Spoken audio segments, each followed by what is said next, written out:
has this man, Magomed Ankalaev, killed the light heavyweight division after beating out Alex Pereira at 313? Has he killed it? Because I've seen a lot of people online saying light heavyweight division's dead. All right, Magomed has killed it. He's going to be a terrible champion. The division is in ruins. Now, what do I think? I don't think he has killed it. If anything, it might be a hot take. I don't know. I think he's actually kind of revived it a little bit. And I'll explain why. Now, would I prefer Magomed Ankalaev as champion? No. Absolutely not. I would have much preferred Alex Pereira as champion, obviously, because he's more active, more exciting, and he's just, he's just a more likable guy, I guess. But I'm not opposed to Ankalaev. I've calmed down now from the weekend. All right, I've calmed myself down, and I've accepted that Magomed's champion. I mean, I did anyway. But this actually revives light heavyweight, because who else was there to fight Alex Pereira at light heavyweight? The winner of Blachowicz and Ulberg, and that's literally about it. All right, that's the only other person in the top 5 that he hasn't fought is Rakic, and he's on a 3-fight losing streak. You know, like, that's not a good, like, he's kind of it's like Pantoja and flyweight. You know, that division's dead because Pantoja has beat everyone, and he's lapping them now. He's having to do rematches. That's kind of the issue that we were getting into with light heavyweight. And we know, obviously, you know, light heavyweight, if Pereira would have beat Ankalaev, he would have moved up to heavyweight, and he would have vacated that belt, and then they would have, the contenders would have fought for the vacant belt. But then it's like the belt doesn't mean as much then, because it's like the featherweight belt. Tuporia knocked out the 2 greatest featherweights of all time, and then just vacated it and moved up. And now the featherweights are kind of just getting the sloppy seconds, of that belt. It doesn't really mean as much because you didn't beat the champion to get it. Do you know what I mean? Like, and I think with Alex Pereira, if he would have just beat Ankalaev, vacated and moved up to heavyweight to have that super fight with either Ton or John, well, it's going to be Tom, isn't it? Then it's like the light heavyweights are fighting for a vacant belt. With Magomed Ankalaev as champion, and I think he beats Pereira in the rematch if the first fight is anything to go off. I think Ankalaev beats Pereira in the rematch. We have all these contenders. We're going to look through them now. So here are the rankings, right? So if Alex Pereira would have stayed as champ, he's beat Yuri, he's beat Blachowicz, he's beat Jamal Hill. The next one in line, rankings-wise, is Rakic. How is he still ranked number 5, by the way? He's on a 3-fight losing streak. He's beat Roundtree Jr. Really? The only matchup that would make sense for Pereira would be the winner of Ulberg versus Blachowicz. But he's already beaten Blachowicz. So it's Carlos Ulberg. And it's like, is that an exciting matchup? Is that an interesting matchup? Pereira versus Ulberg? I don't think so. But now with Ankalaev as champion, all of these contenders, they're now interesting matchups. Like Ankalaev versus Yuri. Come on now, like that'd be an amazing fight, And Yuri'd knock him out in round 3. All right, Yuri'd beat the shit out of Ankalaev, guys. He really would.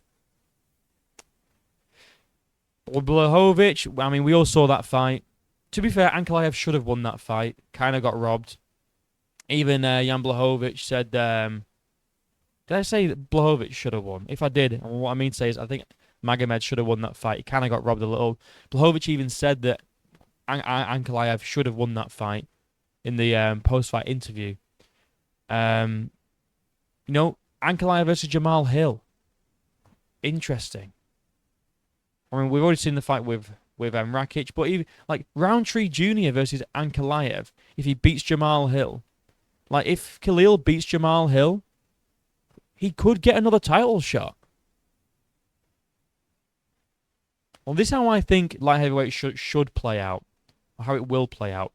Ankalaev is going to fight Pereira, probably in October in Abu Dhabi. Let's be real. We're going to be waiting a while. He'll beat him, all right? In the meantime, we have Blachowicz versus Ulberg. The winner of that should fight Yuri Prohaska. The winner of that should get a title shot, okay? We also have Khalil Rountree versus Jamal Hill. I think Khalil Rountree, if he beats Jamal Hill, could face the loser of Yuri versus the winner of Blachowicz and Ulberg. All right? And then the winner of that could be next in line for another title fight. We have contenders now that haven't already fought the champion. So it won't just be a case of the same top 5 like rematching Alex. You know, because like Yuri Prohaska's number 2, right? If Alex beat Ankalaev, right, he'd probably be number 1. Number 1 contender. Okay. He ain't getting another rematch against Alex Pereira straight away. So you have to go back down the rankings. And this is the issue we had with the Khalil Rountree fight, is that why are we going so low down the rankings when there's higher ranked guys?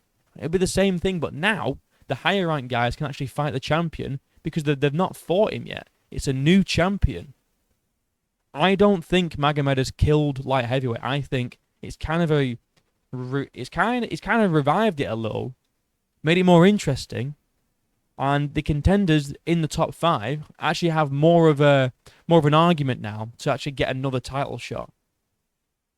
Because for 3 out of the top 5, or because Alex Pereira is now number 1, 3 of the top 5, Pereira's beat.